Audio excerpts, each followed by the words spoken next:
자, 비트코인 투자자 여러분 반갑습니다. 저는 기회를 잡기 위해 시장을 매일 분석하고 있는 트레이더 생존입니다. 어제 CPI가 시장 예상치에 부합하는 발표 결과치가 나왔음에도 불구하고 우리 비트코인은 굉장히 약세적인 흐름을 한 차례 더 보여줬습니다. 이게 참 웃긴 게 나스닥도 상승을 했고 필라델피아 반도체 지수도 갭상을 했고 그 영향을 받아서 코스피도 갭상을 했습니다. 심지어 발표 당시에 금까지도 매우 큰 변동성을 보여주면서 추가 상승을 보여줬는데요. 유독 비트코인만 발표 당시에 단기적인 하락 흐름을 보여준 상황입니다. 현재 비트코인이 이렇게 글로벌적인 자산군들 사이에서 왕따를 좀 당하고 있는데 사실 어떠한 자산이든지 간에 그 방향성은 수급에 의해서 결정되기 마련입니다. 그런 수급적인 요인에서 비트코인은 여전히 큰 급락 이후에 바닥을 다져나가고 있는 중이며 거대 자본들에게는 아직까지는 매력적이지 못한 자산군으로 좀 평가를 받고 있는 상황이라고 볼 수 있겠습니다. 하지만 오랜 시간 동안 이렇게 바닥권에서 변동폭이 작아지면서 부정적인 뉴스들이 많이 나오고 투자자들의 비관론과 시장 이탈까지 나오고 있는 이러한 좋지 않은 상황에서 큰 자본의 매집이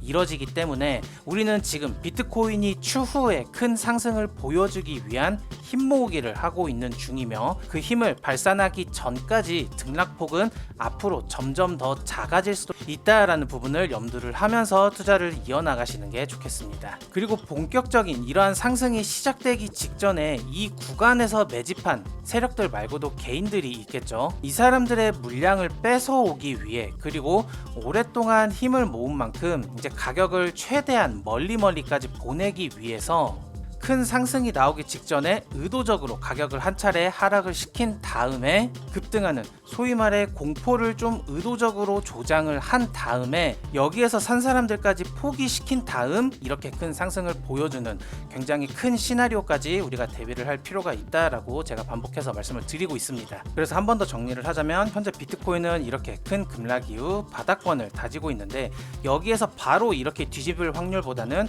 한 차례 더 깊게 빼면서 여기에서 물량을 모은 사람들의 물량까지 충분히 다 뺏은 다음에 빠르게 가격 전달을 위로 보여줄 가능성을 우리가 염두를 하면서 장기적인 시나리오를 세우고 대응을 하는 것이 좋겠다라고 한 번 더 정리를 드릴 수 있겠고요. 이 부분에 대해서 구체적인 타점과 이제 접근 방법, 매매 시나리오 등을 좀 우리 시청자님들이 궁금해 하신다라면 지금 시청하고 계신 영상 하단부에 제가 고정 댓글 링크를 하나 남겨뒀습니다. 이 링크를 클릭을 하시면요. 이렇게 트레이더 생존의 안전 투자 원칙이라는 간단한 설문지가 나오게 됩니다. 이 설문지의 내용 중에 이제 우리가 시나리오를 세웠죠. 이 시나리오에 대한 대응 전략이나 뭐 리스크 관리적인 부분에 있어서 체크를 하시고 하단부에 제출 버튼을 눌러 주시게 되면 현재 지금 제가 비트코인을 어떻게 접근을 하고 있는지 그리고 고려하고 있는 시나리오들이나 진입할 만한 자리들에 대해서 설문지를 제출해 주시는 우리 구독자분들에 한해서 제가 고려하고 있는 시나리오들을 공유해 드리도록 하겠습니다. 하지만 단타로 접근하시는 우리 투자자님들 같은 경우에는 아직까지 굉장히 애매한 상황에 놓여 있다 라고 볼 수 있겠는데요.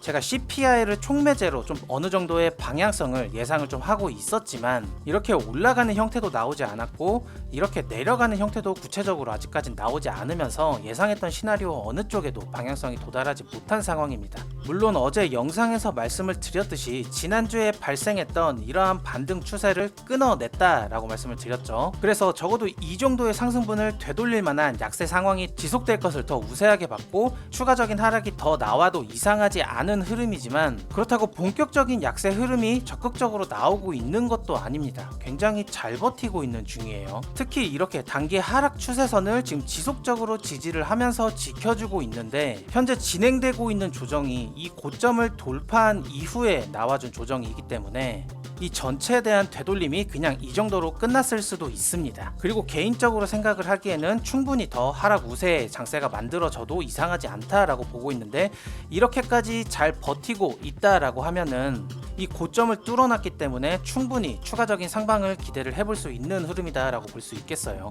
여기에서 더 안 내려갈 이유가 없다라고 보이거든요. 심지어 어제 영상에서 제가 말씀드렸던 이 두 가지 라인 0.786, 886 레벨에도 아직까지 도달을 하지 못한 상황입니다. 그만큼 약세 흐름이 나오기는 했지만 굉장히 애매하다라고 볼 수를 있고 이 단기적인 하락 추세선에서 계속 지지가 나오고 있다라는 모습이 굉장히 좀 심상치 않게 보입니다. 그래서 우리 단타 투자자님들 같은 경우에는 가격이 일정 범위 내에 좀 갇혀 있는 모습을 보여주기 때문에 비중이 큰 포지션으로 비트코인에 접근을 하시기에는 굉장히 부담스러우시겠지만, 특별한 방향성 없이 이렇게 횡보하는 흐름을 우리가 의식을 하면서 포지션에 접근을 해볼 수 있겠죠. 물론 단발적으로는 아직까지는 약세가 좀 더 우세한 상황이다 라는 것을 인지를 하시고 접근하시되, 적어도 보조 지표가 이렇게 과매도 이하에 도달을 할 때마다 단기적인 롱 포지션에 도전을 해볼 수 있는 흐름입니다. 여전히 횡보하고 있는 이 가격대를 크게 벗어나지 못하고 있는 만큼 아직까지는 큰 방향성을 기대할 수 있는 그런 자리는 아니다 보니까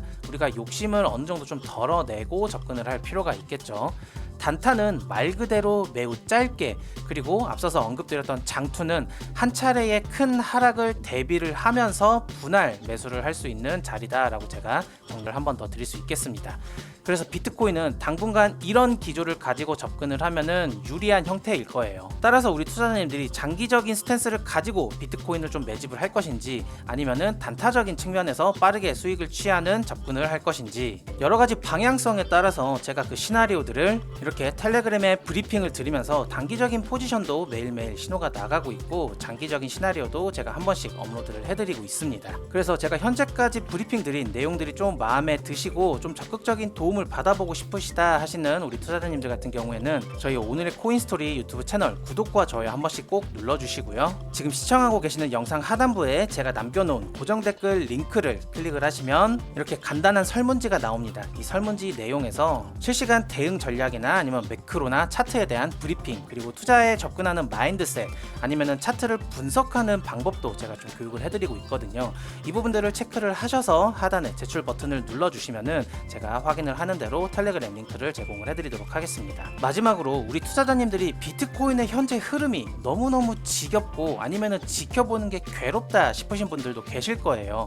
유동성이 굉장히 말라있기 때문에 변동폭이 이렇게 줄어드는 거는 우리가 어떻게 할 수가 없는 부분인데, 현재 유동성은 암호화폐 시장보다 주식 쪽에 많이 몰려있는 것이 사실이거든요. 그래서 우리가 단기적으로 유동성이 몰려있는 국장을 활용한 거래를 진행을 할 수도 있습니다. 물론 우리 투자자님들이 굳이 코인 거래소에 있는 자금을 주식 거래를 할 수 있는 증권사로 옮기실 필요가 없이 해외 거래소를 활용을 하시면 현재 활성화가 되어 있는 RWA 시장을 활용을 해서 주식 상품을 거래를 할 수 있거든요. 그래서 삼성전자도 이렇게 테더로 거래를 할 수 있고, 하이닉스도 ADR과 본주를 우리가 테더로 거래를 할 수 있게 됩니다. 또한 코스피 지수를 추종하는 ETF를 테더로 거래를 할 수 있고요. 코스피 3배 레버리지 상품까지도 우리가 해외 거래소를 통해서 거래를 할 수 있게 됩니다. 오히려 지금 주식시장에서 보여주고 있는 변동폭이 비트코인보다 훨씬 더 크거든요. 사실 그동안 아주 오랜 시간 동안 주식 투자자들은 비트코인이 하루에 플러스 마이너스 4에서 5%가 움직이는 것을 보고 변동성이 매우 큰 자산이기 때문에 잘 인정을 해주지 않았습니다. 하지만 지금 주식시장을 보면 어떤가요? 코스피 시가총액 1위인 삼전닉스가 10%가 넘는 그러한 변동성을 보여주고 있는 상황입니다. 매우 우습게도 자주 보여주고 있죠. 그래서 요즘에 비트코인이 하루 평균 보여주고 있는 이런 1, 2%의 변동폭에 비해 지금 주식시장이 보여주고 있는 변동폭이 굉장히 크기 때문에 이러한 유동성을 노리고 우리가 좀 짧게 주식시장에 접근을 해볼 수 있겠습니다. 그래서 짧게 코스피 차트를 좀 놓고 봤을 때, 제가 이전에 이 고점 이후 이렇게 하락 추세가 아직까지 계속 진행 중이다 라고 말씀을 드렸죠. 특히나 이 마지막 하락 파동을 아직 돌파하는 흐름이 안 나왔습니다. 그렇지만 이제 오늘 급등이 나오면서 최대한 가깝게 붙여진 상황이에요. 그러면은 손익비가 그만큼 짧아진 상황이겠죠. 제가 이전에 말씀을 드렸듯이 이렇게 큰 레인지를 만들어 놓고 이렇게 등락하는 형태가 나올 수가 있으니, 상단에서는 좀 매도하는 포지션을 취할 수 있고 하단에서는 매수하는 포지션을 취할 수 있다라고 말씀을 드렸는데, 매우 좋은 자리까지 도달을 한 상황입니다. 그래서 RWA를 통한 주식시장 거래에 좀 참여를 해보고 싶은 우리 투자자님들 같은 경우에는 마찬가지로 지금 시청하고 계신 영상 하단부에 있는 고정 댓글을 클릭을 하시면 트레이더 생존의 안전 투자 원칙 설문지가 나오게 되고요. 하단부에 이제 여러 가지의 도움 방법들 중에 이제 실물자산 토크나 RWA 투자 가이드라는 항목이 있습니다. 이 구간에 체크를 하셔가지고 제출을 해주시게 되면 제가 체크되어 있는 항목들을 확인을 해서 우리 투자자님들에게 필요한 정보들을 제공을 해드리고 있거든요. 그러니까 적극적으로 좀 참여를 해보시면 좋겠습니다. 그래서 우리 비트코인 투자자분들이 이제 비트코인뿐만 아니라 RWA 시장을 활용을 해서 더 안정적인 성격을 가지고 있는 있는 주식이나 다른 원자재들에도 우리가 거래를 접근을 해볼 수 있기 때문에 이 부분을 좀 적극적으로 활용을 하게 되면서 너무 우리가 비트코인에만 목매고 있을 필요가 없다. 그런 환경이 오히려 코인을 활용해서 유동성을 쫓아다닐 수 있는 좋은 환경이 만들어졌기 때문에 이 부분을 우리 투자자님들이 염두를 하시면서 필요한 정보나 도움을 받아가 보시기를 바라겠습니다. 아시겠죠? 그래서 오늘 영상은 제가 여기서 마무리를 하고요.